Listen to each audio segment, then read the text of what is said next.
मित्र की सलाह। एक धोबी का गधा था। वह दिन भर कपड़े के गट्टर इधर से उधर धोने में लगा रहता। धोबी स्वयं कंजूस और निर्दयी था। अपने गधे के लिए चारे का प्रबंध नहीं करता था, बस रात को चरने के लिए खुला छोड़ देता।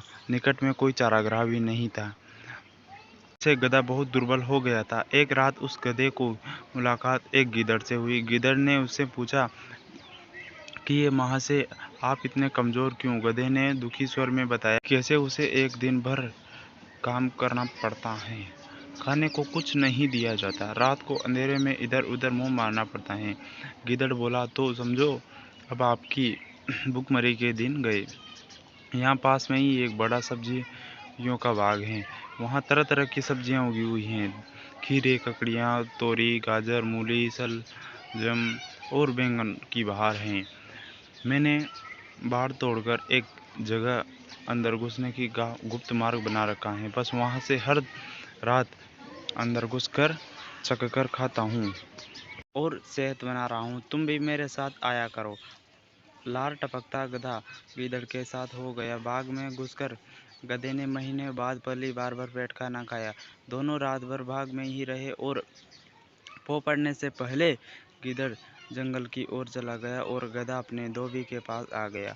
उसके बाद वे रोज रात को एक जगह मिलने बाग में घुसते और जी भरकर खाते।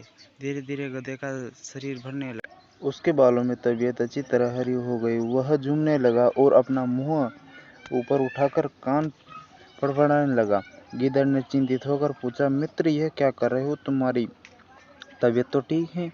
गधा आंखें बंद करके मस्त स्वर में बोला, मेरा दिल गाने का कर रहा है। अच्छा भोजन करने के बाद गाना चाहिए। सोच रहा हूँ कि डेंगू राग डांस। गिदड़ ने तुरंत चेतावनी दी, न ऐसा न करना गधे भाई, गाने वाने का चक्कर मत चलाओ। यह मत बोलो कि हम दोनों यहाँ चोरी कर रहे हैं। मुसीबत का न्योता मत दो। गधे ने टेढ़ी नज़र से गिदड़ को देखा और बोला, गिदड़ भाई, तुम क्या जानो? गिदड़ ने हाथ जोड़े, मैं संगीत के बारे में कुछ नहीं जानता, केवल अपनी जान बचाना जानता हूँ। तुम अपना बेसुरा राग लापने की जिद छोड़ो, उसी में हम दोनों की भलाई है। गधे ने गिदड़ की बात का बुरा मानकर हवा में धुलती चलाई और शिकायत करने लगा, तुमने मेरे राग को बेसुरा कहकर मेरी बेइज्जती की है। हम गधे शुद्ध शास्त्रीय लय में रंगते हैं और मूर्खों की समझ में नहीं आ सकता। गिदड़ बोला, गधे भाई, मैं मूर्ख जंगली से ही, पर एक मित्र के नाते मेरी सलाह मानो। अपना मुंह मत खोलो, बाग के चौकीदार जाग जाएंगे। गधा हंसा और मूर्ख गिदड़, मेरा राग सुनकर बाग के चौकीदार तो क्या, बाग का मालिक भी फूलों का हार लेकर आएगा और मेरे गले में डालेगा।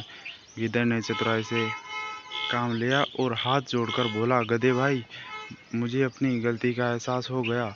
तुम महान गायक हो, मैं मूर्ख गिदड़ भी तुम्हारे गले में डालने के लिए फूलों की माला लाना चाहता हूँ। मेरे जाने के 10 मिनट बाद ही तुम गाना शुरू करना, ताकि मैं गायन समाप्त होने तक फूल माला लेकर लौट सकूं। गधे ने गर्व से सहमति में सिर हिलाया। गिदड़ वहां से सीधा जंगल की ओर भाग गया। गधे ने उसके जाने के कुछ समय बाद मस्त होकर रेंगना शुरू किया। उसके रेंगने की आवाज़ सुनते ही बाग के चौकीदार जाग गए और उसकी ओर लट लेकर दौड़े। जिधर से रेंगने की आवाज़ आ रही थी वहां पहुंचते ही गधे को देखा। चौकीदार, यही वो दुष्ट है गधा जो हमारे बाग चल रहा था। बस सारे चौकीदार डंडों के साथ गधे पर पिल पड़े।